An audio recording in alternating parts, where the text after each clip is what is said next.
तस्मै चक्षुरुन्मिलितं येन तस्मै श्रीगुरवे नमः।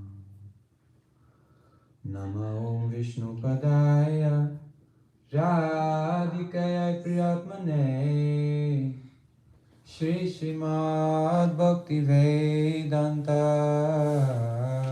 नारायणीति नामिने गदाधर शक्तिवेशम् उन्नतो जलचन्द्रिका रागमार्ग जगद्गुरु वन्दे गौरनारायणं। राधा सन्मुख संसक्तं सखी संगनिवासिनीं तमहं सततं वन्दे सखी रमणमञ्जरीं। वञ्चकल्पतरुभ्यश्च कृपा सिन्धुभ्य एव च पतितानां पावनेभ्यो वैष्णवेभ्यो नमो नमः। कर्पूरगौरं करुणावतारं संसारसारं भुजगेन्द्रहारं सदा वसन्तं हृदयारविन्दे भवं भवानी सहितं नमामि। वृन्दावन वनस्पते जय सोम सोममूले सनकसनन्दन सनातन नारदेद्या गोपीश्वर ब्रजविलास युगं नृपाद्मे प्रेम प्रयच्छ निरुपदी नमो नमस्ते। राधेश केलि प्रभुता विनोद विन्यास विज्ञं ब्रजवन्दितं ग्रीं कृपालु तद्याखिल विश्ववन्द्यं श्रीपौर्णमसीं शिरसा नमामि। वृन्दायै तुलसीदेव्यै प्रियै केशवस्य च कृष्ण भक्ति प्रदे देवी सत्यवत्यै नमो नमः। नमस्ते गिरिराजाय श्रीगोवर्धननमिने अशेषक्लेशनाशाय परमानन्ददायिने राधा राधित राधेश राधिक प्राणवल्लभा राधा रमण वन्दे त्वां राधिक प्रेम निर्जिता। राधे वृन्दावनाधीशे कारुण्यामृतवाहिनी कृपया निजपादाब्ज दास्यं मह्यं प्रदीयताम्। तवैवास्मि ना जीवामि त्वया विना इति विज्ञाय राधे त्वां नायमं शरणन्तिकम्। श्रीमद् शिवानन्द मनोरथव्यं सदा सुखानन्द रसस्फुरभ्यं मध्य सर्वस्व पदाम्बुजाभ्यं नमोऽस्तु मे गौरा गदाधरभ्यं नमोऽस्तु मे राधिका माधवभ्यं नमोऽस्तु मे गौरगदाधरभ्यं नमोऽस्तु मे राधिका माधवभ्यं नमोऽस्तु मे Gaura गदाधरभ्यं।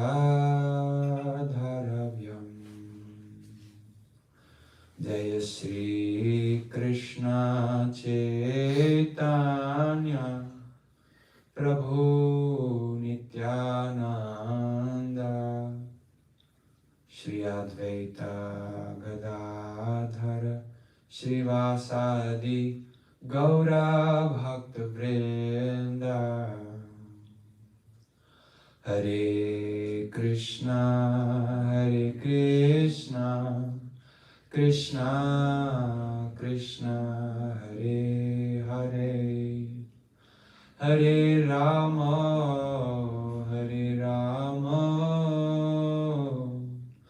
Rama Rama Hare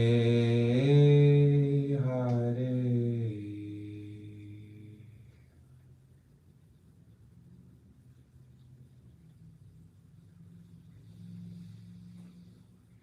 Hey, very well. Long time. So, first I pray to Srila Gurudev, to the dust particles of his lotus feet, Srila Prabhupada's lotus feet, and to all our Rupanuga Acharyas, Shri Radha Govinda Lal, Sachinandan Gaur Hari Gauritai, Shri Giriraj Maharaj, Mai Shri Gadayani Mai Shashi Lal, Shri Purnamasi Yogamaya, Vrinda Devi.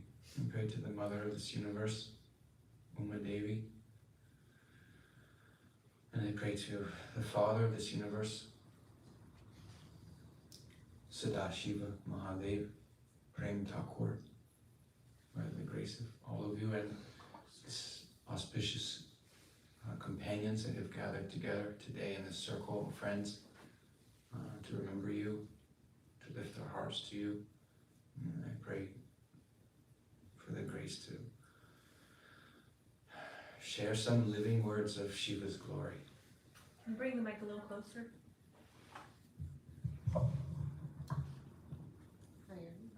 Radhe Radhe. Let it be a medicine. Hey. Hey, Haribol, everybody. Shri Sanatana Goswami Prabhupada has so much affection for Shiv Thakur. He's saying one name he's calling Shiv Thakur is Vaishnava Eka Priyena, the one best friend of the Vaishnavas. The one best friend of the Vaishnavas. You know? It's a very big deal. You know?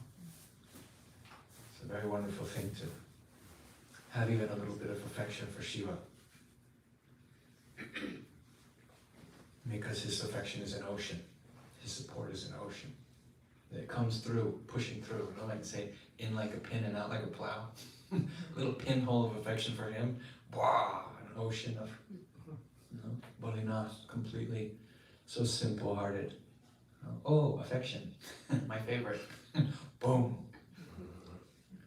You know, so we'll try today. This is such a ocean, such a festival. Shiva Katha is.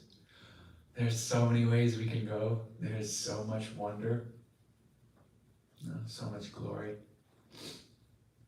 In his Haribhakti Vilas commentary on Shivaratri, on the observation of Shivaratri, Sanatana Goswami also, we'll quote many things from Sanatana Goswami Prabhupada today because he's our kind of reference of reconciling how to be one-pointed to Radharani and being completely abandoned to the love of Shiva with no shame and no hesitation and no like logistical acrobatics, like I love him and I'm hers and it works. Sanatana Goswami is the voice of that, you know. He's not the only one, but he is sitting in the seat of that reconciliation. And he says,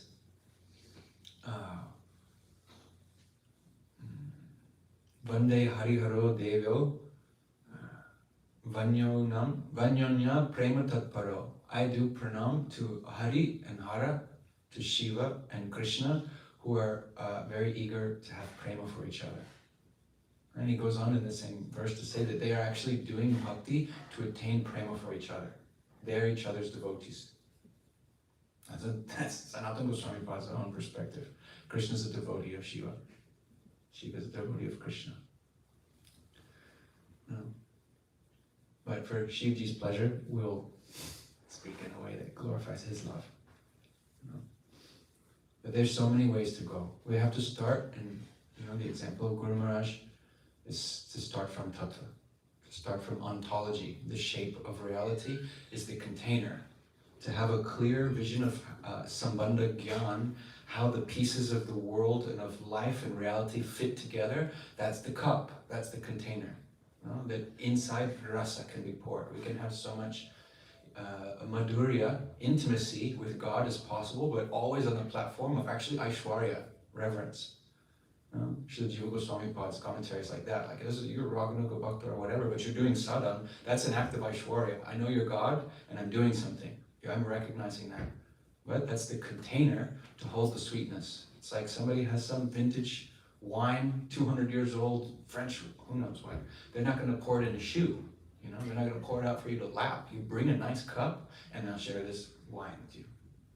So, to taste the potential of unlimited sweetness, we have to have some limitations, hermeneutic definitions, the limits of reality. That's called sambandha gyan. How we understand ontology gives a limit. It's not just whatever thing. It's not just whatever. I had this insight this morning. It's like there's a container that gives the opportunity for unlimited tasting. So the container, it would start from like Shivji's tattva is very mysterious. Radhe Radhe. It's like Guru Maharaj would say, Guru tattva and Shiva tattva are very difficult. Not difficult to relate with, but difficult to pin down in a precise definition. So I will say some things about Shiva that will be contradicted by other things we can say about Shiva. But first of all, in a very simple way, we'll speak about the Shiva that we're in touch with. Because the original Shiva, Sada Shiva, he exists in his own apakrit abode. He's one avatar of Shri Krishna. He has his own Shiva Loka in the transcendent world, is a realm of extreme prema rasa. So he's just like Matsya or Kurma or Nrsimha or Narayan. There's so many Ramji, so many different forms of Krishna is expressing himself in all his qualities in different ways. And the avadutva of Krishna is like debonair, no care for society, has incarnated in a complete lila perpetually as Shiva. Shiva is Krishna. And he's Krishna, like Gauranga, he's Krishna in the mood of tasting how beautiful is Krishna. But Shiva is Krishna. And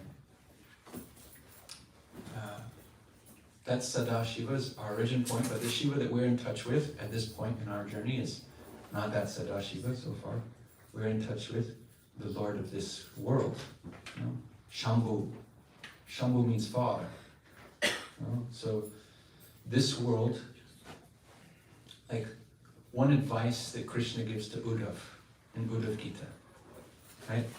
He's telling Uddhav, I gotta tell you something. In 7 days, the ocean's gonna rise. Dwarka's gonna be gone. All these yadas are gonna die.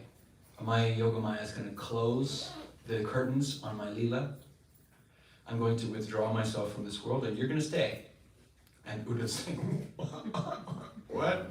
Like, what do you mean? You're gonna stay here on my behalf and continue to express my bhakti in this world. You have this journey ahead of you, and I'm gonna give you a little advice before I go, because I see that you're freaking out, and I'm gonna give you some parting instructions. And so many beautiful things are there, 24 gurus, like how to learn from everything around you. But one of the things that he says is like, this is really important. Don't praise or criticize anyone.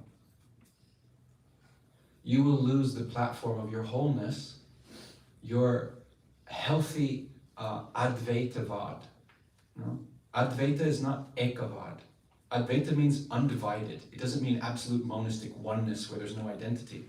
Advaita means how everything is held together in harmony. You don't have to have a problem with this world. You don't have to have a problem with anybody. You don't need to have a problem. You need to impose upon yourself the distress that there's a problem. And you don't need to impose upon yourself the distress of being God, the judge of others, and say there's a problem with that. Well, that's a good one.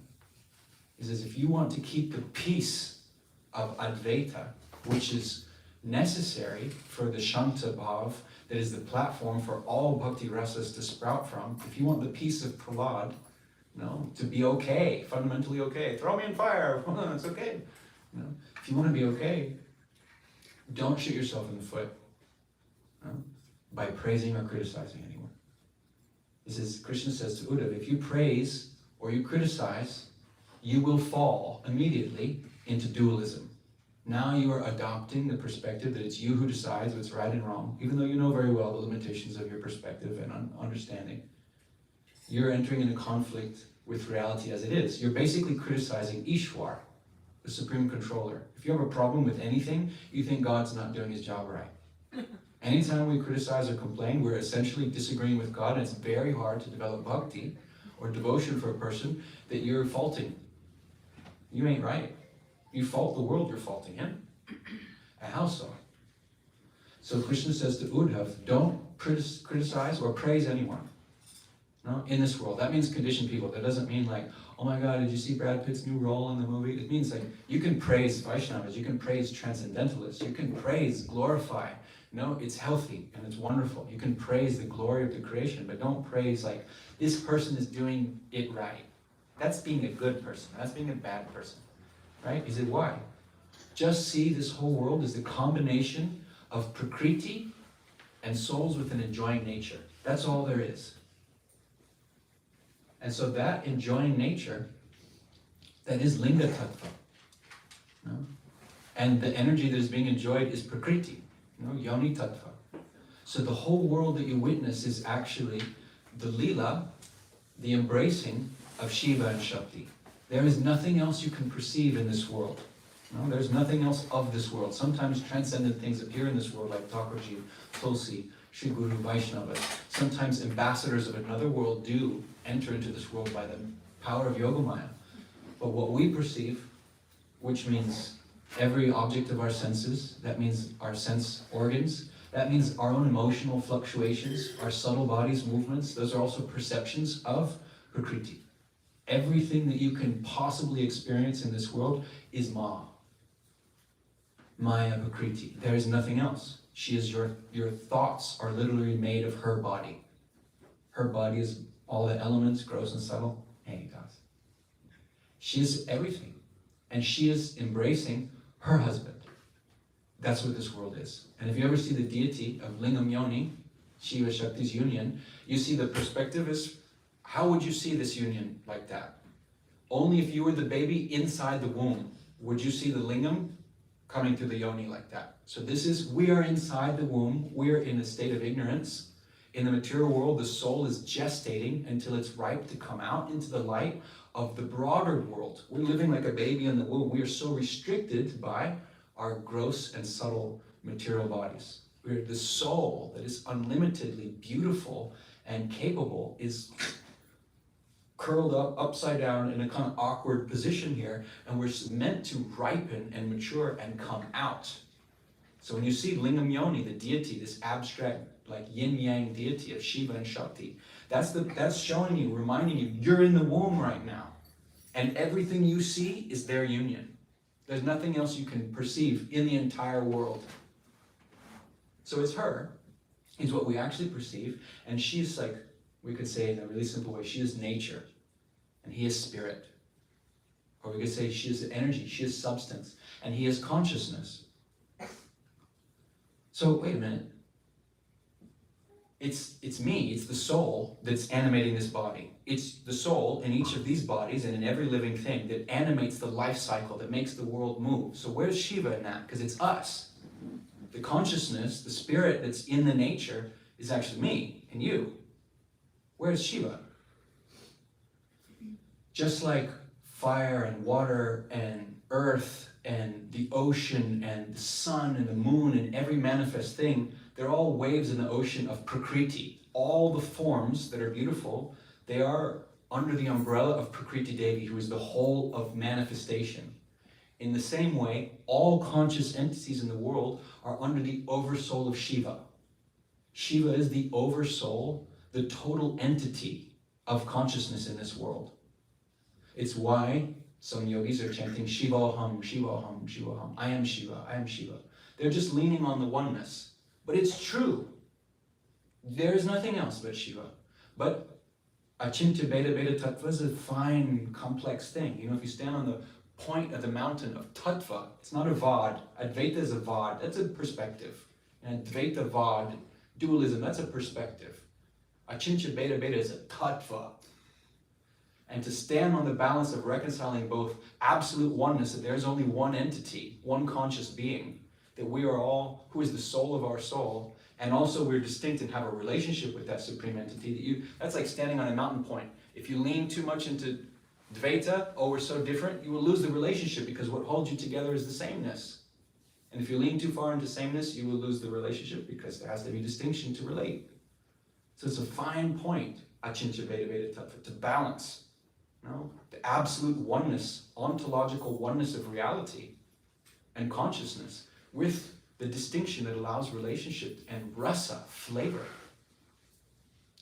So Lord Shiva, as the Lord of Ahankar, the false ego, he covers all the souls in this world with his own energy of Ahankar and therefore drives us. Mother drives us with a body, a material body. We animate this world with having a material body, and Shiva turns the key, the ignition of having us become convinced and compelled to participate by Ahankar. So the whole world is going by the intercourse of Shiva and Shakti, Ahankar and the material elements, and we are the batteries that are subsidizing, giving the energy to the process. Shri Mahavishnu is glancing upon the spheres, these womb-like spheres of Prakriti, and his glance that penetrates them is called Jyotirlingam, the phallus of light. No? And it's full, just like light is both a beam and a particle. That's the far out thing about, like, sound is just a wave, and sciencey stuff is sciencey, right? But light is far out because it's both, there are particles of light, and light is also a wave. So there's a wholeness, an oversoul, the Jyotirlingam, Shambhu, that's penetrating the world and impregnating it with life. He's impregnating. And also there are particles. That's the individual souls, both at once. So in what way are we part and parcel of Krishna? Well, there's some steps in between, because Krishna expands himself, you know. Mul Sankarshan, Sankarshan, Anantadev's expansion is Shivji. It's so far out. But anyway, all of that we perceive is actually the embracing of Shiva and Shakti. So don't criticize, as they're running the world as they do, or we'll fall from that healthy Advaita that we need to be able to relate.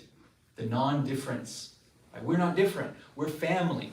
Advaita means we're family. We are constitutionally suitable for relating, us and God. But also us and Maya, because she's our sister.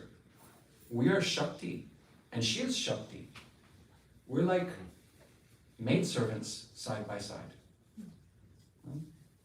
So to get past, you know, when Gopakumar's on his journey, he's going through all these layers and all these places, and finally he comes to like the most far out layer, like the womb lining of the whole temporal creation. And that's Prakriti Devi's place. And he meets her face to face, Mother Nature, Prakriti Devi, who is the embodiment of the Pradhan, the totality of all the ingredients that make the cosmos. He meets her face to face. And she says, if you want liberation, or if you want bhakti, you should be kind to me. Oh, she said, why? So many things she says, and one of the things she says, I'm Krishna's twin sister, by the way, born from the womb of Yashoda. Not saying, oh, I'm Subhadra Yogamaya. She's saying, I'm Krishna's twin sister, born from Yashoda. Krishna's twin. There's something deep about her and our relation with her. And anyway, her advice to Gopakumar is, you should be kind to me. Whatever you like. If you like liberation, you should be kind to me because I'm the one that's holding you. You're not going anywhere without me letting go. Just like Shiva's holding you with Ahankar. Unless he lets go, reduces his grip of Ahankar, you will never not believe that you're this body. You will never stop identifying with the Purush Bhav that makes you want to penetrate perpetually this material situation. Unless they are merciful to us and satisfied. Okay, you're right. Unless Mother agrees, we're not coming out of the womb into the light of of our liberated nature to love and serve. It won't happen. So she's advising him, be kind to me. She says it twice. Be kind to me. You know? Don't be like those ruffians that hate me because they're so spiritual. You know? They're so spiritual that they hate Krishna's twin sister. They're so spiritual. Actually, they've been swallowed up in one of the entropic powers of Kali Yuga, which is unipolar patriarchal religion. Only logos with no Sophia. No? We only want the spirit, and we hate Prakriti, nature, the body, eros. We hate it all.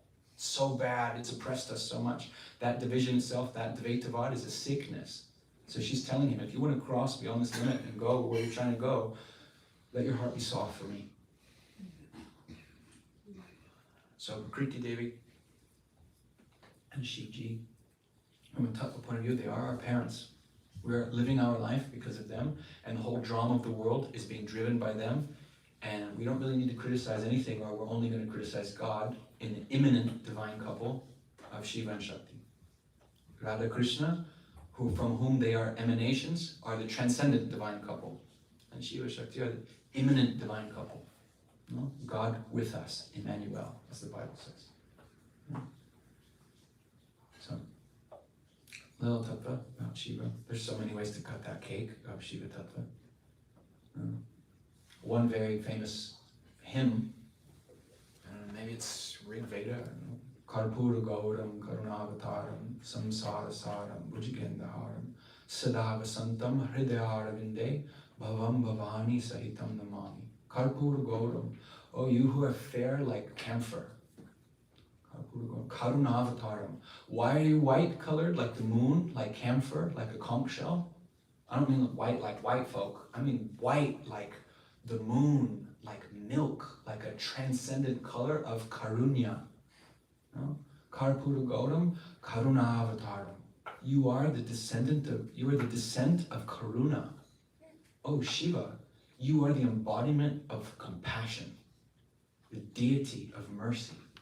And it's so much like Radharani, she's radiant with gold of Mahabhav. It's the color of Bhav. And Krishna, he's Shyam, which is the color of like irresistible attractiveness. But the white of Baladev, Ananta, Shiva, that's the mercy of the Guru, the all-forgiving, all-loving Father energy. Karpura Gauram Karunavataram Samsara Saram. You are the essence, the soul of this samsara. What is the samsara being driven? What is the sara of samsara? It's you. Your will. Driving everything. Your heartbeat. You are the essence of this samsara. I don't need to hate Prakriti, nature, and I don't need even to hate samsara, because the soul of it all is the two of you. My parents. Bhujagendra Haram. And you wear it as a necklace.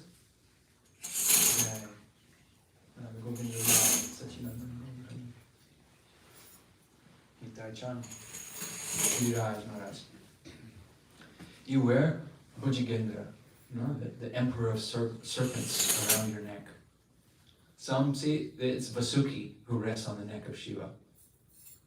I've also heard he's holding there a serpent to remind him of his guru and his Ishtadev, which is Sankarshan Ananta. Then Karpura Gauram Karunavataram Samsara Saram Bhujagendaharam Sadavasantam Hridayaravinде. You always abide in the lotus of the heart. Bhavam Bhavani Sahitam. Oh Bhavam, oh Creator. Bhava means like cause of Bhava, of being. Bhava means like the being of the manifestation, but also means Bhava also means father. Like when you get Diksha and you go begging, you say Bhavati Diksham, Bhiksham Dehi. It's you're asking Bhavam Bhiksham Dehi, Bhavati Bhiksham Dehi. So Bhavam Bhavani Sahitam Namami. Oh Father, always accompanied by Mother, I am doing pranam to you. You who are the essence of samsara and live always in the lotus of the heart. Well, wait a minute, isn't that Chechi Guru's place? Isn't that Kiradakashaya Vishnu, Paramatma's place in the heart? So many ways to cut the cake of the mystery of God. And one perfectly legit way to see is that actually it's Shiva who's the oversoul of the soul. You know? And he's, since Sanatana Goswami's view, he is Krishna himself. So, no problem. Krishna is the soul of our soul. But there's a chain of events, you know, there's a parampara of existence. You know? Even the Nityasiddha Parikars, who have always been in the company of Radha Krishna, they're not even directly expanded from Krishna's own body. Even they go through the chain of the feminine side from Radhika's Swarup and masculine side Kaya Vyuha from Baladev Prabhu's Swarup.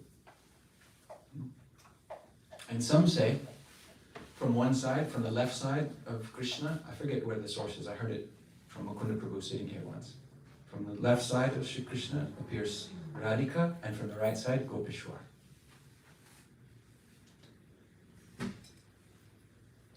Many ways to cut the cake of Tattva, but I want to tell some Leela. Can I just say one thing? Oh, sure.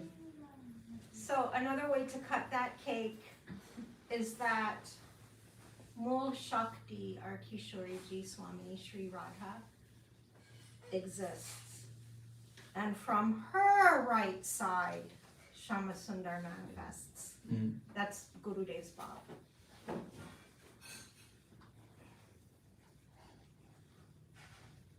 Okay.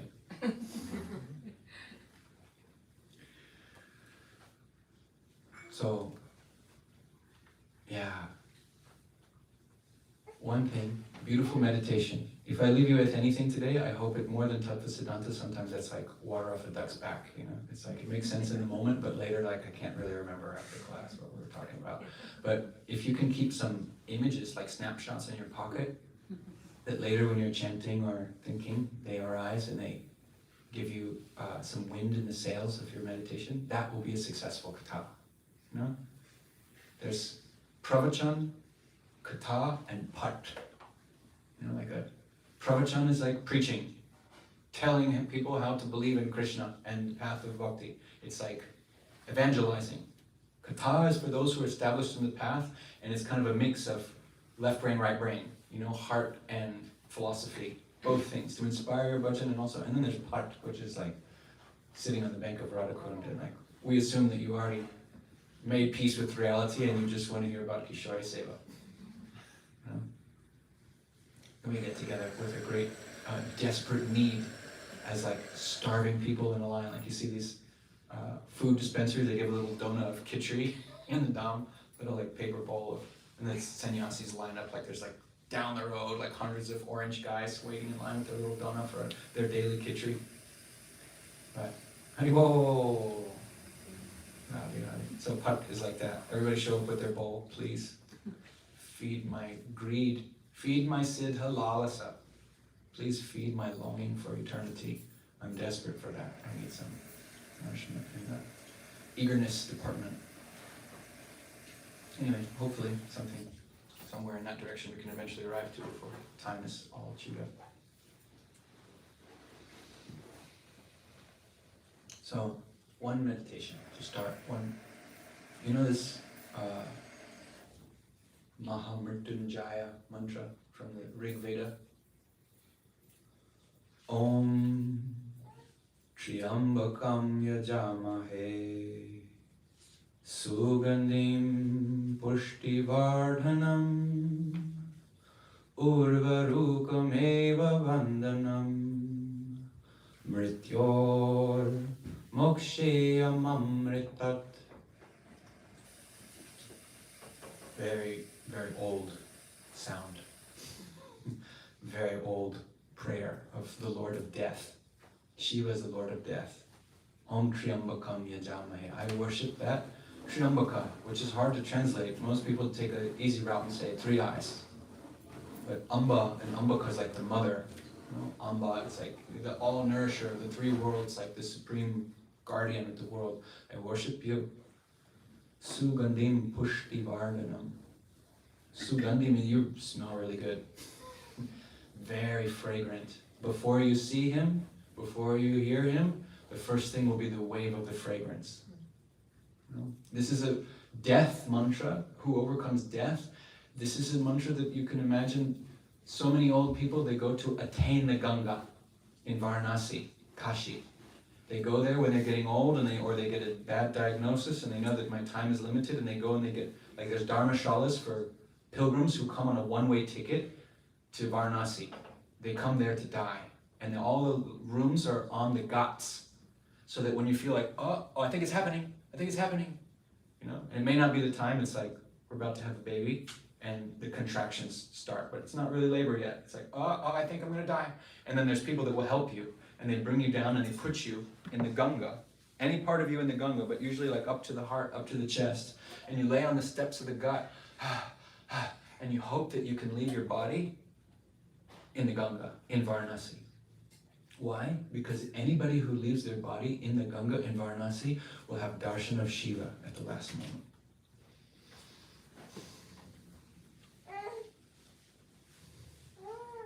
And first will be the fragrance. Sugandhim. Pushti Vardhana. Vardhana means like expanding. And Pushti is like auspiciousness, but Pushti also means like Pushti Marg. That means Rag Marg.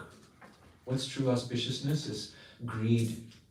You know, when the company of Prem Thakur, you know, that person who has greed in all rasas, he's like Baladev Prabhu, who can serve in so many rasas. He's God Tattva, so he can serve, he can thirst, he can do bhajan in so many moods at once, in all of them. No, there's no category of longing and appreciating the beauty of Bhagavan that he's not touching. So Pushti Vardhana means whatever greed you want, he is radiating that. He is overflowing with Pushti Vardhana. You know, the fragrance first will hit. I imagine it like white flowers. Malati. Om Shriyambakam Yajamahe Sugadim Pushti Vardhanam Urvarukkameva Bandhanam. It means like, just like when a fruit, literally it's like a cucumber, which is silly to me, but when a fruit is ripe on the vine, when it's so ripe, there's a moment. This fruit has been growing its whole life. Growing, swelling, swelling, swelling, growing, drinking through the vine, getting fatter, getting fuller, getting riper, getting softer, getting sweeter. And there's one moment that it breaks off the vine. That's death. Our whole life, our whole sadhana, our whole aspiration, our whole even karma, whatever you've been nourishing, feeding in this life, in one moment, there's a final moment that you are released from your bonds to this storyline. No? Urvarukameva bandhanam mrityor. That is death. Mokshiyam amritat. But the nectar of moksha, mokshiyam amritat means like the nectar of immortality. No? If you die in the Ganga, no, the last thing that will happen as you're leaving your body, you may not feel, because Ganga is soothing. You may not feel that it's happening. Instead of like the burning of the nervous system collapsing upon itself in a hospital bed in some strange situation, held in the arms of the Ganga, you will not feel. All that will happen is like an eclipse. Suddenly, a shadow will fall over your face, where the sunlight was falling on you. Suddenly there's shadow and this overwhelming fragrance. And when you open your eyes, there will be the face of Shiva, as he leans down to whisper the holy name of your Ishtadev in your ear. You will hear the pure holy name of your Ishtadev, because he has access to all of them. He's the highest and best prayer to Radharani is his heart's expression. So he has everything from top to bottom.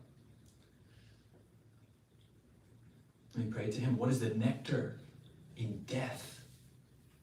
It's the same nectar that is the death of the fetus.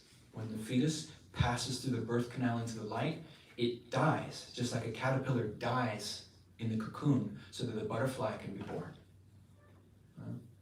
The living human being who has a name, who has a family, who has an identity, is born when that dreamer in the cocoon is finished.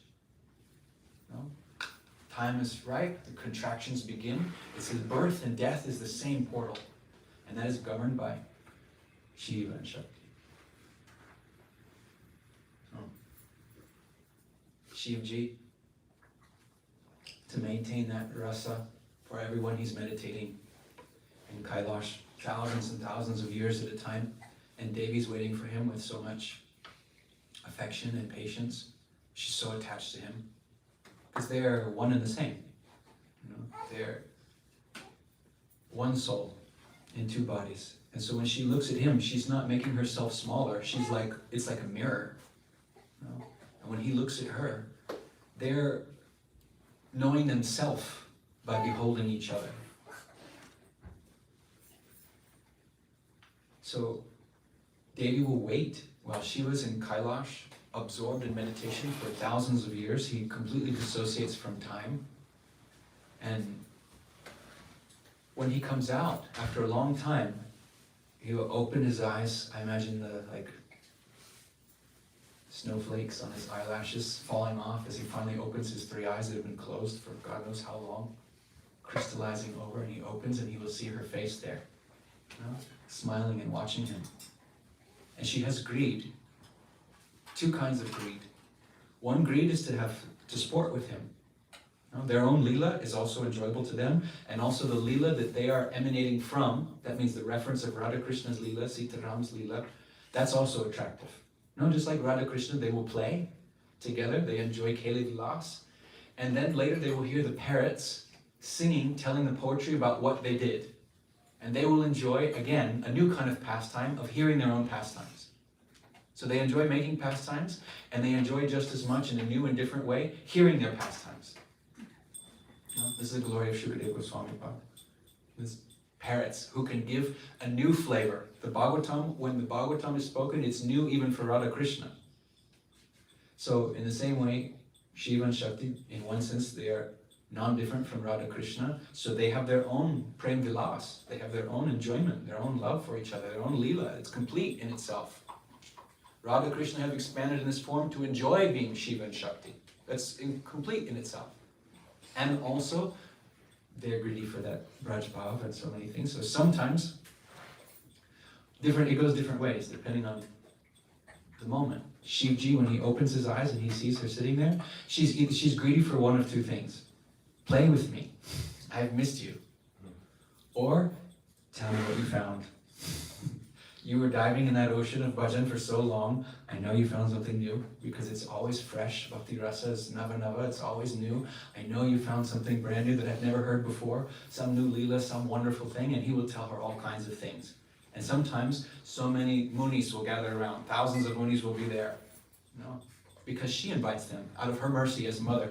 She invites and they will hear what he's not teaching to them. He's teaching to her because he loves her. Oh, you're the best friend of my heart. So I will teach you, I will share with you my bhajan rahasya, my confidential realizations. I will share with you. These guys, okay, if you invited them, whatever. But he's not speaking for them. All the schools of Tantra, no, Tantra, who knows what the New Age thinks Tantra means, but Tantras are like alchemy. They're schools of ancient classical practice.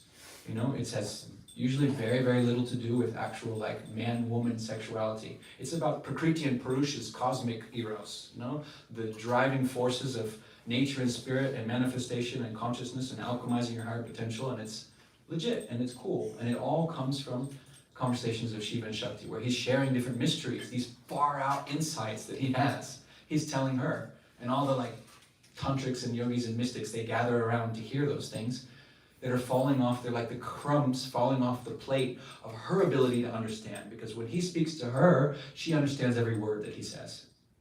No one else has the capacity to understand him that she does, just like no one else can taste Krishna the way Radhika can.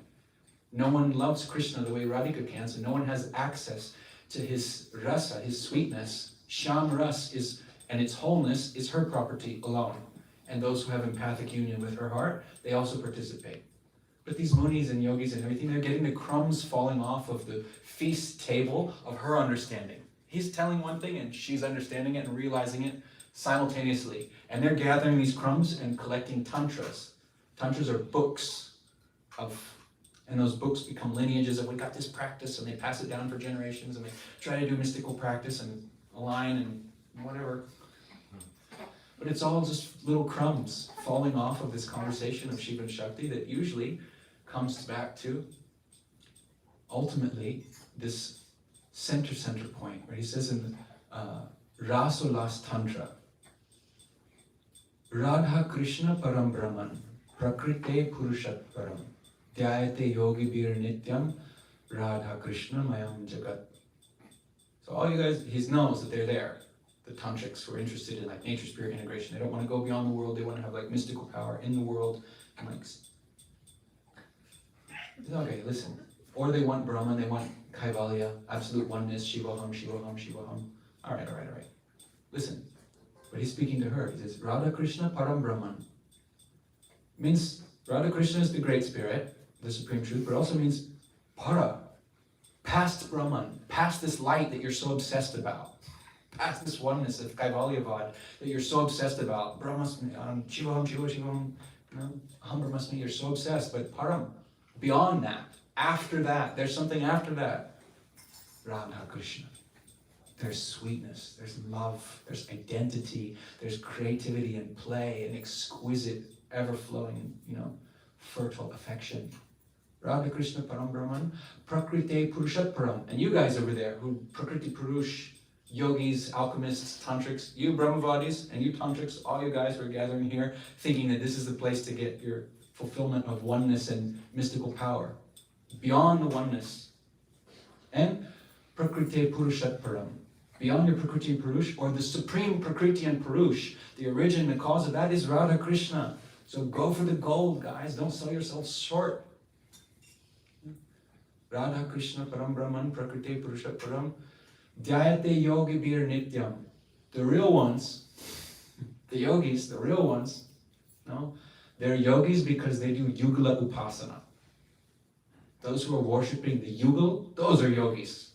Linking what? Nature and spirit, myself with my individual consciousness with the ocean of Brahman. Those who are bringing the Prakriti Purush together, the supreme Prakriti Purush, those who are in that, Manjari Seva.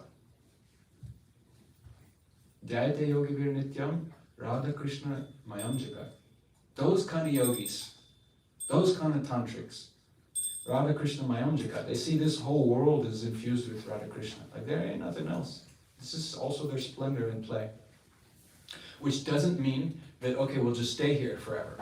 Oh, it's like, that would be like Shantavav. It's everywhere, nothing to do, great. No, it's Udipan. It means everything that happens, every conflict reminds them of Radhika's man. Every problem, every difficulty, every heartbreaking tragedy that's faced, one remembers the suffering of Viyogini Radha. One has knitted together, has done a yoga of their whole experience in this world with the experience of Radha Krishna. Not just that the peacock feathers and the sound of the flute and the smell of chandan remind me of Vrindavan and Krishna, but suffering reminds me of Radha and Krishna. Anyway, this is the crumbs falling off the table of Shiva and Shakti's conversations. Sometimes he's telling her, oh my God, I just had such a meditation. I saw the Lord, the ultimate Advaita Siddhi, where this Prakriti and Purush, they became one golden form, dancing in ecstasy of Kirtan. He began to speak about Gaura Tattva. And Devi was amazed and bewildered. How can I also behold that Gauranga, who is your life? Shivji was soaked in tears and shaking. He can sit still for thousands of years while the mountain itself, the tectonic plates will move, but he doesn't move. He's so much nishta, immovable. The whole world can shift, and he doesn't shift. But when he starts talking about this Gauranga Spurti that he had in his heart in meditation, he's shaking. And she holds his hand. It's not time for pralaya yet. Don't let your ecstasy come out. He's like a snowy volcano, When it's time to destroy the world, he just stops restraining his bhav. And then he goes wild dancing and burns the world down with the force of his ecstasy. So she's speaking about that Gauranga Tattva.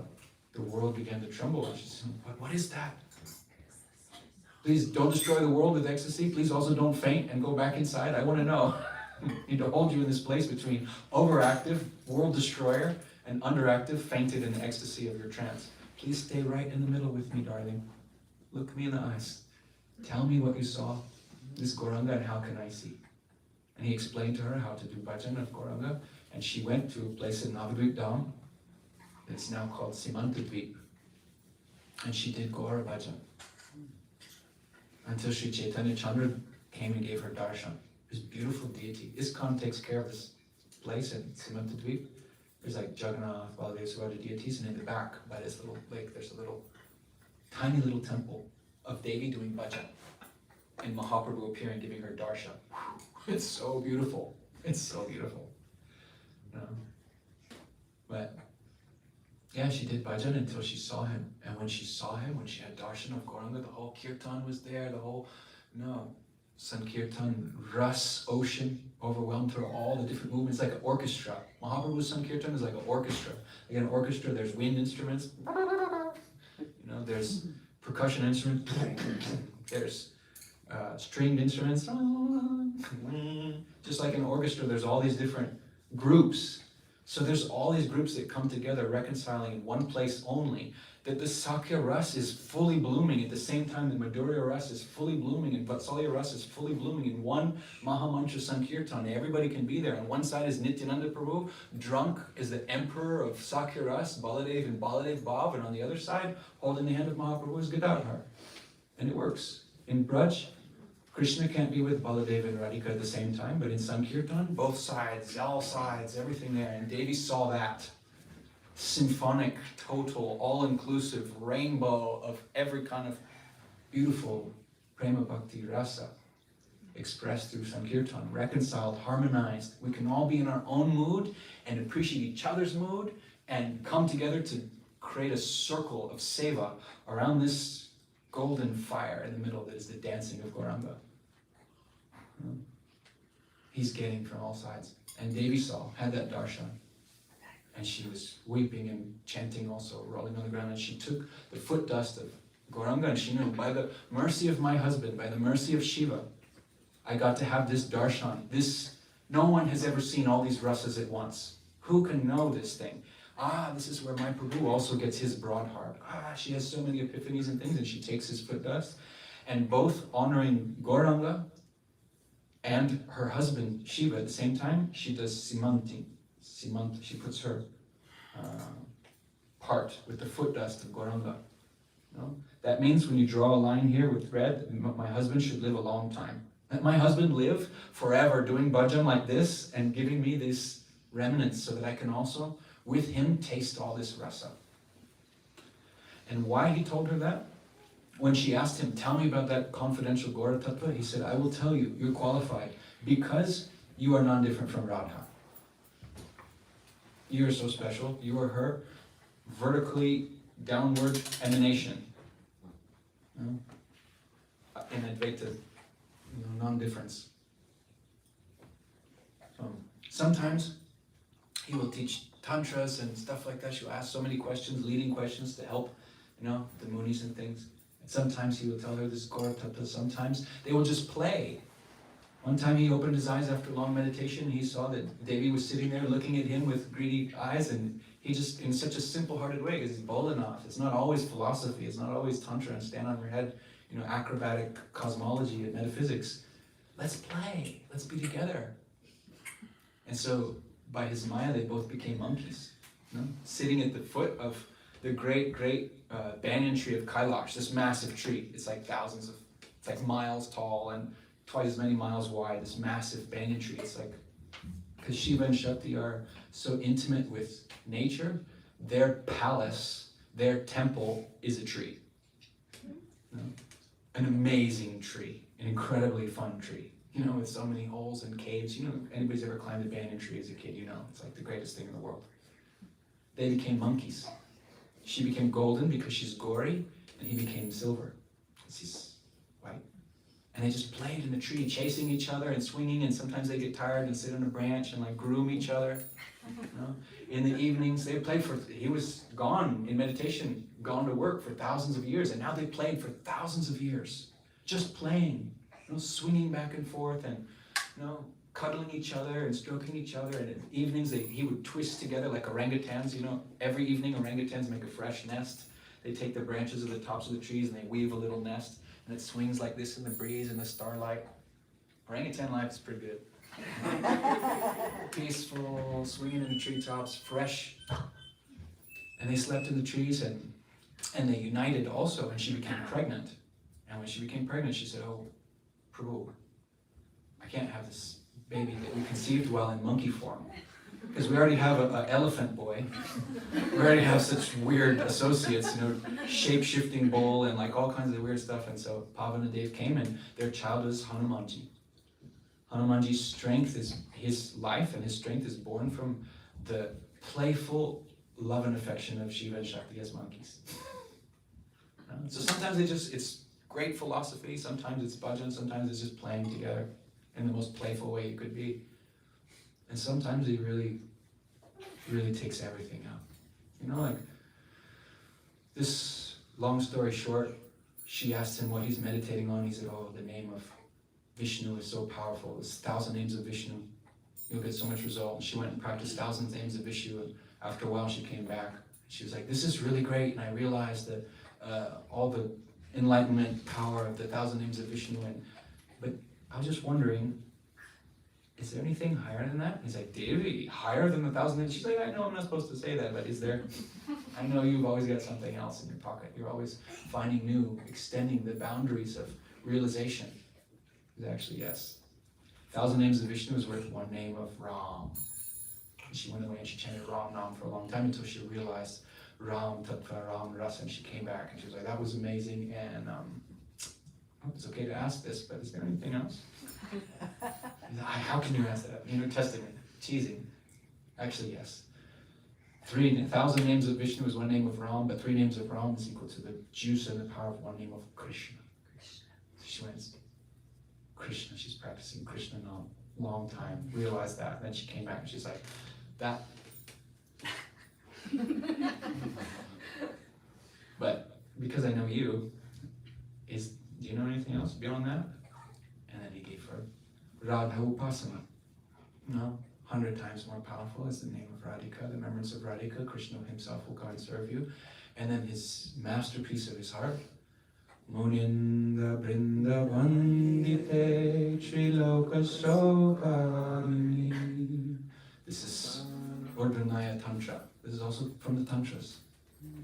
Gurudev didn't believe. It says right there in his own songbook. But Gurudev's Bhava was like, "No, I don't think this comes from Shiva." The tradition says so, but Gurudev's probably, well, Shiva must have learned it, Gopishwar must have learned it from Rupa Manjari or something.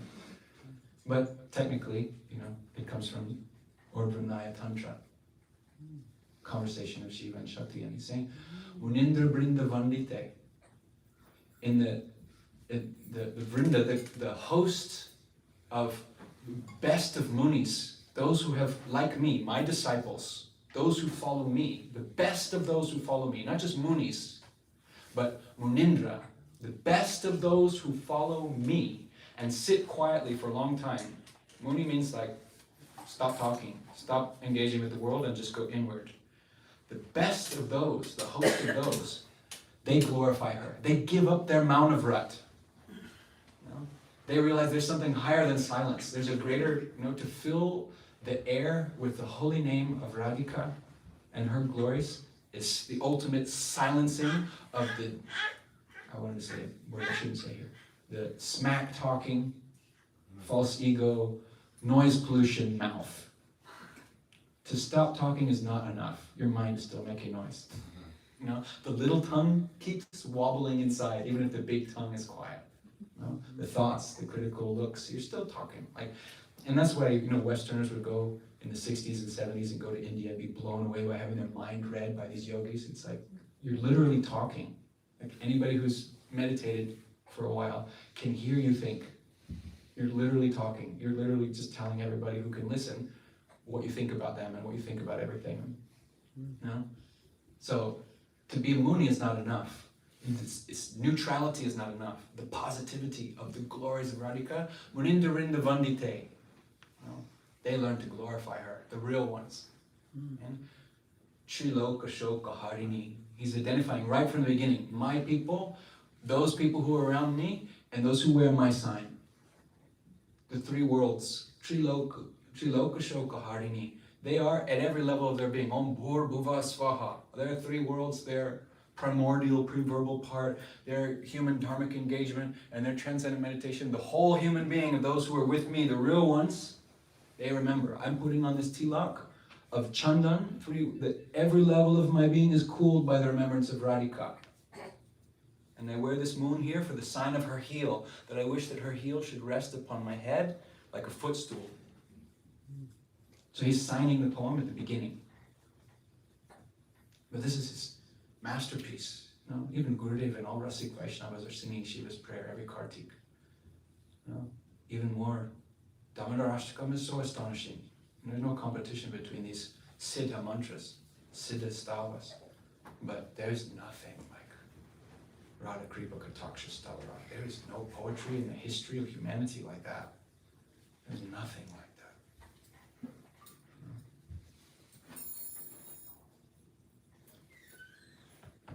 That's his bhajan. Bhajan rahasya, sharing, nourishing us. Therefore, why is Sanatana Goswami saying that Shivji is Vaishnava Eka Priyena, the one best friend of the Vaishnavas? These kind of prayers he's giving us, this kind of direction, this kind of example. You know? You could be the biggest Purush, you know, the actual Jyotir Lingam itself of the whole universe. You know? But you won't be happy in that Purush Bhav. Yeah. So, excuse me, what does that mean? Purush Bhav? Yes. Purush Bhav. What does it really mean? Yeah. Prakriti and Purush. Purush, I had a dream some years ago that, you know Vritta Shiva, that giant lingam in Navadvip next to Prodamaya? There's this like gigantic, monolithic, black Shiv lingam. I had a dream of that Shiva, and it's a very simple thing. The lingam spoke and said, you can never be Das as long as you identify with the lingam. No? Which is the Purush Bhav. Like, we are all actually ontologically Prakriti. We are Shakti. We are feminine. Whatever our biology, whatever our ego, we are ontologically feminine. But we are all, if we're in this world, under the spell of Ahankar. No? Which means Purush Bhav, the false ego that I'm the doer, that I will penetrate the situations of this world. I will embrace and penetrate. I will enjoy rubbing myself on this world. That Purush Bhav is, we're all suffering that same thing. We're in the same boat together. Purush Bhav means to think I am the enjoyer. I identify with, it's actually Shiva and Shakti. Mom and dad are doing their own thing. You know, and we're just trying to gestate here, trying to get my consciousness ripe, trying to be born into the light of where my real life is waiting. But if we identify with the lingam, the penetrative, imposing Purush Bhav, masculine, I am the enjoyer, I am the judge. Right, that's not just males, females too. We're the enjoyers too. I'm the enjoyer. Yeah, if we're not liberated, that means we're being held not just by a material body, but by the subtle body composed especially of Ahankar. And Ahankar, false ego, is Purush Bhav. They're synonymous. So, Shiva's, when he sees that we're right, that our Seva Bhav is right, he will let us go from that. But until then, it's easy. And the dream was that you cannot be Das. You cannot really serve if you think that you're the penetrative, imposing will here. Wow. You have to stop judging and witness everything. Mm. You know? And then we align our will inside. It's just what we're tuning to. And then we get the corresponding manifest experience, which might be that Bhakti Devi possesses us and we live a life of bhajan and seva. Not because we're so great and we do so much, but because Bhakti Devi has facility to possess us. A higher power possesses the Jivatma and animates it to her own purposes. And that's our greatest fortune. That we would be possessed and animated by a higher power. And our will is just like the tatashtaness, the tashtattva of the jiva. It's just, what am I aligning myself with in empathic union? Am I culturing empathic union? I have empathy for the will of the spiritual world, that love impetus, or to the lingam of this world that I will penetrate and keep rubbing like I've been doing since time immemorial. It's all we're really doing is, which way is my will oriented from this tatashta zone? And first, we have to know, not just I'm not the body The body is actually Prakriti. This is actually literally made of Mother Earth. Everything we eat has made our body, and everything we eat comes from Earth. We're literally made of Mother Nature, the body.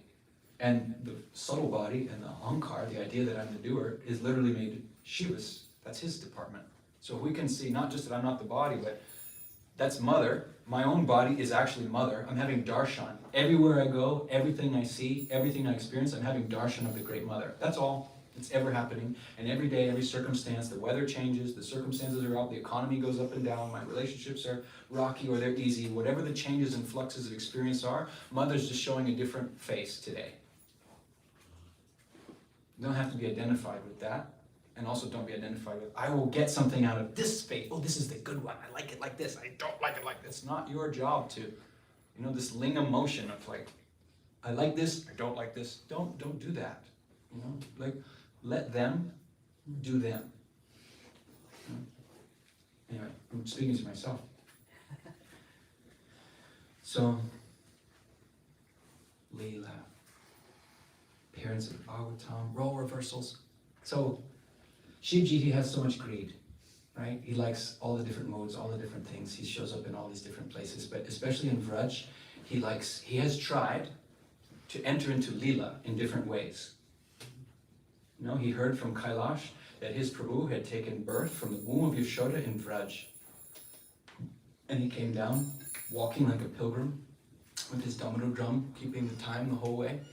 And very beautiful. She was actually very beautiful, covered in ashes and bones, skulls. Gopakumar, when he had darshan of Shiva, he said he had a very enchanting and beautiful necklace of bones. For Vaishnavas, usually we like sattva gun and things like that. We're like, what are the bones?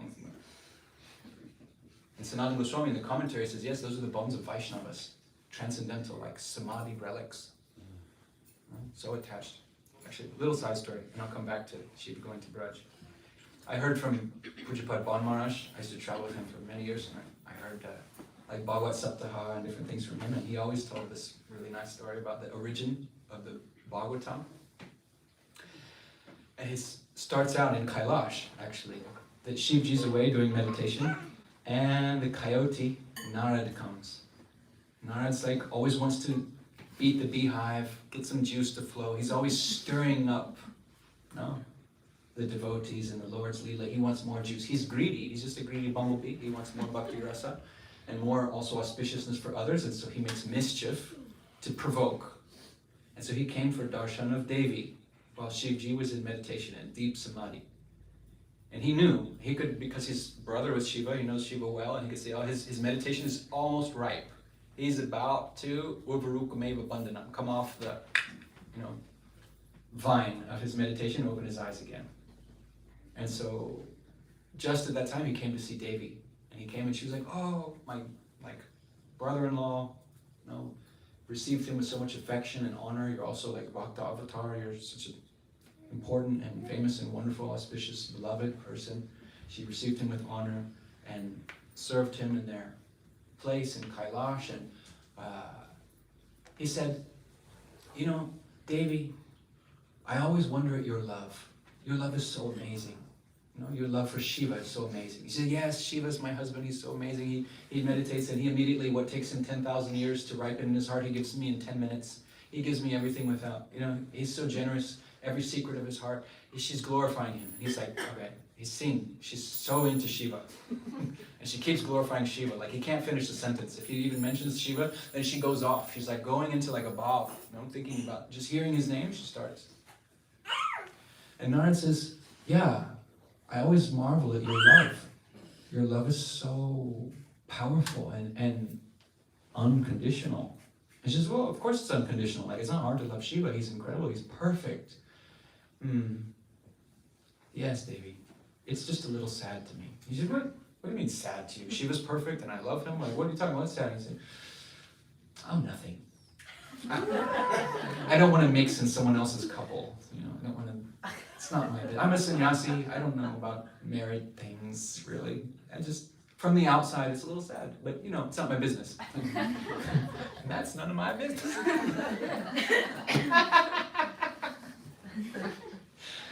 And so, finally she's like, what are you talking about? He said, well, Devi, you love him so much, so profound is your loyalty. But he keeps secrets from you. What? No, he tells me everything. Like, I'm the one he sees when he comes out of his deep Rahasya secret place, and I'm the one he tells everything. And I know because I know. You think, I'm so sorry. You love him so much, but he's holding his heart back from you. There are things he doesn't tell you. And I'm not married, I don't know, but I always thought love meant trust. Trust and transparency. But that's just me. Maybe you guys as householders know better than me what love is like.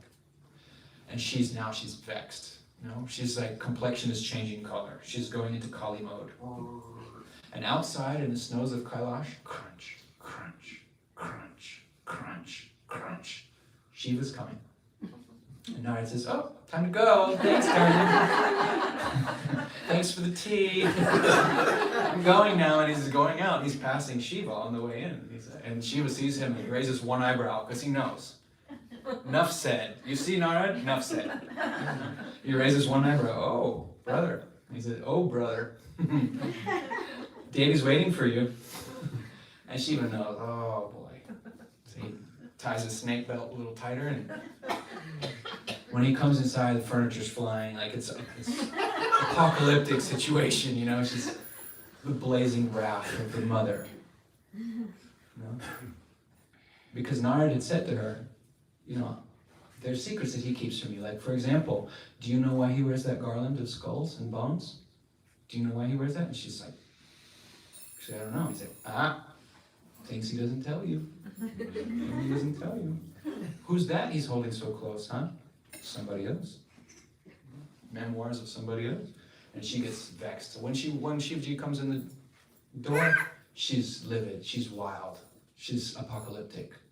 He's like, darling, darling, darling, just please, I know Naraji was here, we know what he does, he's the coyote, he always does this kind of thing.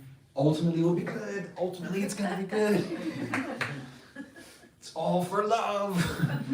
Let's just get to the bottom of it. What did he say? What did he say? We'll follow the breadcrumb trail and solve the riddle of what he's after here. She said, he said you're keeping secrets from me. You're not telling, you don't love me. What is it? What secret? I'll tell you anything. I've always told you everything. I'm bull enough. I don't even know how to be sarcastic or keep a secret. I'm Mr. Transparent. Come on. She said, well, why do you wear those skulls and bones on your neck? You never told me that. And he looks down at his necklace of skulls, and he starts stroking them. And tears well up in his eyes. And he says, oh, that? Oh. She said, whose are they? He said, darling, they're yours. She said, what? He said, now we call you Parvati. But you were reborn before you were Sati, and you burned yourself, and I gathered up all your bones and your skull, and every time you die, I keep your skull until you will be born on the mountain or wherever you will appear again. I'm waiting for you, and I cannot live without your touch. Remembering you is not enough. I can think about God, but I need you. I need to feel you on my chest. I need to feel you with me. I'm so attached to you. I cannot pass the time until you're born again, until you do your austerities, we find each other again, without you near me. So every time you die, I keep your skull. And I string it on this garland to keep you near me while I wait in separation from you. She's like, oh my God, that is so romantic. And then she's like, wait a minute, wait. So I'm dying? Again and again and again and again, and you're not dying. When do you die? He's like, oh, I don't die. I'm like, what do you mean? I'm dying and you don't die? He's like, oh no, I don't die. I've eaten Amar Phal. I've eaten the fruit of immortality. I've tasted the juice of the fruit of immortality. And she said, what? What is that? Oh, Srimad Bhagavatam. I've heard the Bhagavatam. I cannot die. No way. I'm so full of that juice. She's like, well, I want to hear that then. And so Shivji begins to speak. It's a whole pastime, how the Bhagavatam originally appears. Radha Krishna have left the world, and Shukadeva Goswami, the parrot, Shuka is left behind brokenhearted. He finds his way by Yogamaya's inspiration to that tree where they're sitting, and he hears Bhagavatam for the first time from Shivji speaking to Parvati because of the stirring of Narad. It's a different thing. Sometimes it speaks Bhagavatam, sometimes it's Tantra, sometimes they play like monkeys, sometimes it's Gora Tattva, Gauranga Upasana. It's all coming out. But he himself, he goes in person when there's Leela. So when Krishna was born, he came walking from so far with his garland of Devi's skulls swinging on his chest, and his Damaru and his Trishul, and he came there. And the baby was in the house crying. And Guru Maharaj tells this story in Damodarashtakam Tikas every Kartik. And then to knock on the door, like a Bhiksham Dehi, what is it? Alakananda, Alakananda. Calling of the sadhus for some Bhiksham. Give me some atta. Give me a handful of flour. I'll go mix it in the Yamuna, make a ball, and live another day to do bhajan. So he comes and knocks on the door, and Mother Yashoda opens the door, and there's this 8-foot tall skulls and ashes and blazing eyes, and she's like, this is a really intense sadhu. Like, what can I'll bring you, just hold on, I'll just bring you some atta, I'll bring you some flour and stuff. He's like, I don't need any of that. She said, what do you want? What do you need? Like, I just want to see your baby. I want to see the little guy. And then she's like, takes her some time to pluck herself up, and she's finally like, my dear sir, I'm a grown woman, and I'm terrified beholding you. There's no way I'm bringing my tiny little cream puff baby in front of you. He's afraid of a cat.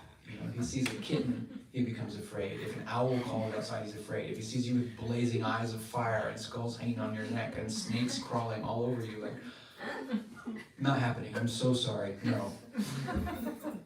And she goes inside, closes the door, and he goes and sits down in the corner of the yard. Ashashwar, Mahadev, where Ashashwar is. And he sits there and he's like, all right. And he starts lighting his fire, and he's like, well, in a couple of years he's going to learn to walk, and one day he's going to come out, and he's like, I'll just sit here and fast for a couple of years until he walks out into the courtyard. Eventually, I'll eventually get darshan. He's like, I got nothing better in the world but to sit here and wait with the trembling heart for the darshan of my Lord as a baby. That sounds wonderful. So he was trying to taste Vatsalya ras. Finally, Krishna starts crying inside because Vande Hariharo Devo Vanyanya Prema Tatparo, that I worship Hari and Hara who have prema for each other. He's crying also in separation. Oh, he's so close, I can't walk yet. I'm doing my Narvat Leela as like a little baby. I can't walk yet. I've given away my whole Aishwarya for the sweetness of Braj, so I have to actually lay here until I learn to roll over and then learn to crawl and then learn to walk. I can't go and I won't bear it. So he's crying in separation from Shiva. And so all the ladies in the house, they tell Mother Yashoda, like, Sakhi, as soon as you turn that sadhu away, baby started crying and nothing will make him peaceful, so maybe you should. So Mother Yashoda finally agrees, and she bundles up Krishna in a black cloth. Like in India, the ladies, they'll put like a black spot, like some ugly mark. It's supposed to be like, because sometimes a woman doesn't have a baby, and then she sees another woman with a baby, she feels jealous, and that jealousy is like an evil eye, like, nice baby. Great, so happy for you. And that, like, because babies are so open and so sensitive, they can actually get sick or have health problems from like bad vibes, bad juju. And so they put some ugly mark so that when someone's like, oh, can I see your baby? Yeah. Oh, what a cute. Oh, yeah. Cute. Draw a little mustache on a baby girl or something. Make the unibrow that's not really there. So that's why they call little Nimai Nimai. It means like bitter. Like, you don't want this. That's to the snakes and witches, like the ghosts and witches. Like, you don't need this baby. This is a bitter baby. This ain't no good baby. You don't need to be jealous hunting no good baby. You find a good baby somewhere else. This is a bitter baby. In the same way, they put like a spot. So Mother Yashoda, she said it's not enough. She put like big kajal, so he looks like a panda bear, big spot, everything like that. Wrapped him up like a little mummy, tight, like swallowed like a little cocoon, and flap the cloth over his face. And she comes out, and when she comes out and opens the door, Shiva, like a little kid, you know, this huge, massive ascetic, just leaps up like a floating little kid and skips across the yard to see, because he knows what it is. He doesn't want to miss the moment. Maybe she's going to change her mind. And she just, for 1 second, opens the flap on Krishna's face and then closes it again. And Shiva, completely fulfilled. He couldn't engage, he couldn't hold that baby. Couldn't do any Vatsalya stuff, even like male Vatsalya stuff, which is holding. You know, you can't breastfeed if you're, Nanda Baba doesn't know that rasa. Only aunties and Yashodama, wet nurses will know that kind of Vatsalya. But at least you could hold the baby. Vatsalya rasa means hold, smell his hair. That's one of the symptoms of Vatsalya prema, is this smelling of the hair. Shiva had no access. He was blessed that you can stay here, we're happy that you're here. The baby stopped crying when he saw you. He likes you. You can stay here and keep your sacred fire here, Baba. We'll bring you chapatis, we'll take care of you. We would love it if you would just live here. So he became Ketrapal of the childhood pastimes of Krishna. And we know that how strict is the 12:30 mark? Go on. Okay, just a couple minutes. And we know that he had agreed also for Madhurya. Well, he's going for the high things. He went for Vatsalya, he went for Madhurya. He wanted to see the Rasa Lila. He's seen in meditation and spoken this Rasa Las Tantra and so many different tantras about Radha Krishna and Rasa Lila, very esoteric things, meditations, deep, detailed dhyan of Radha Krishna and the Yogapit. But he didn't see directly, go. Sakshat Darshan is different from a spurti or like a contemplation. He wanted to go and see the Rasa Lila, but he could not access it. Like when in Rome, do like the Romans.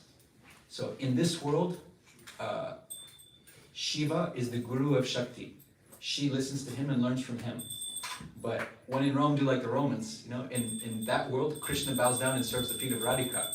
And so Shivji going there, he takes shelter of Shakti, Devi. He becomes a disciple of Purnamasi and prays to Purnamasi until she appears and gives him darshan and gives him blessing to attain his Gopishwar Swarup, a female form.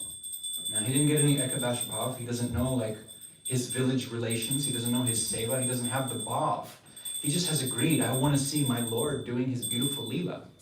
I want to see the beautiful pastimes, and I need this form to enter into that realm at all. Just like if you want to go in space, you need a spacesuit, or you want to go in, you know, you need a suitable form. But he didn't have the content, the emotional content, identity content. So Radha Krishna, they couldn't enjoy it properly that night. Everyone's suspicious. We all know the pastime. They hunt in the bushes and they find little Gopishwar, you know, hiding there. And Gopi starts slapping her face when she can't answer. They're like, who are you? Who's your husband? Where are you from? We don't know you. And Gopishwar can't say anything because he didn't get that Ekadash Bhav, didn't get Siddha Pranali. He's just like slapping her cheeks until her cheeks are puffy. And then finally Purnamasi arrives and says, she's with me, it's okay. Oh, okay. By Purnamasi's blessing, they accepted her, but you cannot enter here. You don't have the bhav. What will you do without bhav? All of this is anubhav. All this lila is anubhav. We're not actually choosing to dance or choosing to make music. We are spontaneously expressing our bhav. Anubhav means whatever the Brajavasis are doing, their activities, is the spontaneous expression of their emotional state, because their soul and their body is non-different. So if you don't have bhav, where are you going to get the anubhav, the activities that follow the bhav? So you can't, what will you do here? You can't dance, you can't even do anything. So you can be Ketrapal again. You can be a guardian. We give you this guardian. It's okay. And Gopishwar gets to see his desires were fulfilled. But to behold baby Krishna in Vatsalya Leela, behold Kishore Krishna in Madhurya Leela, but no access to seva until finally. Shivji, he saw that in Kartik month. This is from Kavi Karnapur's Gaura Ganadash Deepika, where he's describing who were all the associates of Mahaprabhu, who were they before in their previous Leela. He says there that in one Kartik on Diwali, when there was everywhere in Braj was decorated with so many lights in the night, like Every night there's a festival at Nanda Bhavan. Everyone comes and it's like outdoor, like lamps, lanterns are hanging and nice carpets on the ground, and Madhukanta and Snigdhakanta will tell stories, and there's all these different performances, and Krishna sits in his fine clothes with Baladev and all of his sakas, and Nanda Baba's like the MC leading this whole, every night in Braj is like that. This wonderful evening. But Diwali is the maximum of this feeling of like, the cowherd boys are sitting together. It's like going to the movie theater, you know, and they, hanging out, talking trash, messing around, they kind of ruffian, call each other names and stuff, but they're having fun. But Diwali is such a festival. That evening is so fun, and all the cowherd boys and Krishna and Balaram are wearing extremely special silken clothes and like new necklaces, and they all get together and everything is lamplight. So like golden firelight, and the dark moon of Diwali, the middle of Kartik, it's just like such a bhav. So ceremonial atmosphere of firelight, and the cowherd boys are singing Diwali songs, and this victory of Ram, and different pastimes are being told, and this whole Veera Ras is coming, and the cowherd boys become so drunk with Krishna Balaram's company that they start to dance. And that ecstatic dancing, Shri Shri Radha Govinda Lal Ji Ki, Govinda Govinda Ram Ki, Jai Ho.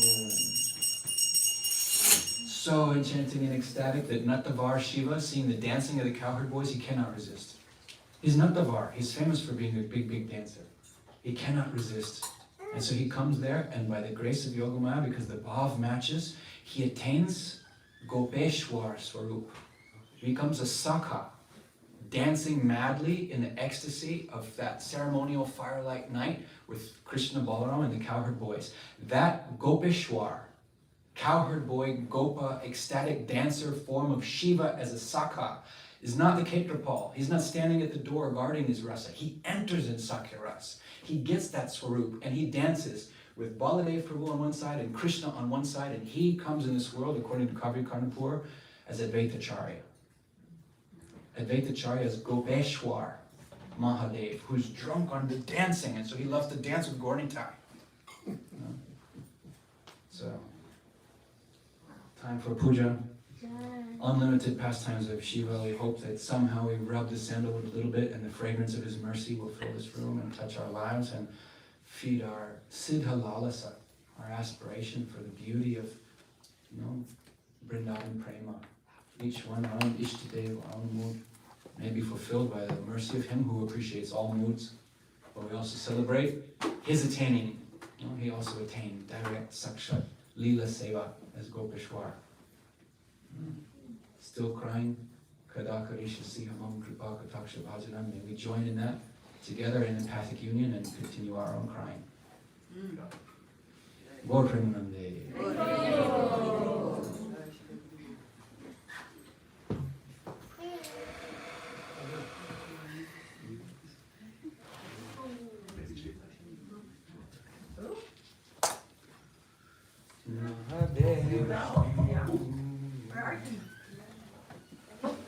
Shri Mahadeva Ki Jai. Yeah.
Come on now. Yes, you are.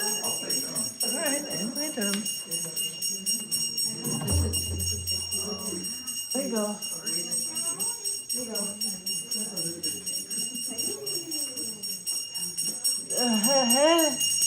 Anybody? Come on, people. Nobody wants to see. Nobody wants to leave. Come on. Yashomatina Jana Prajavarana Jana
की जय, पुरुषोत्तम सच्चिदानंद गौर हरि की जय, जय हरिदास परिषद महाराज जी की जय।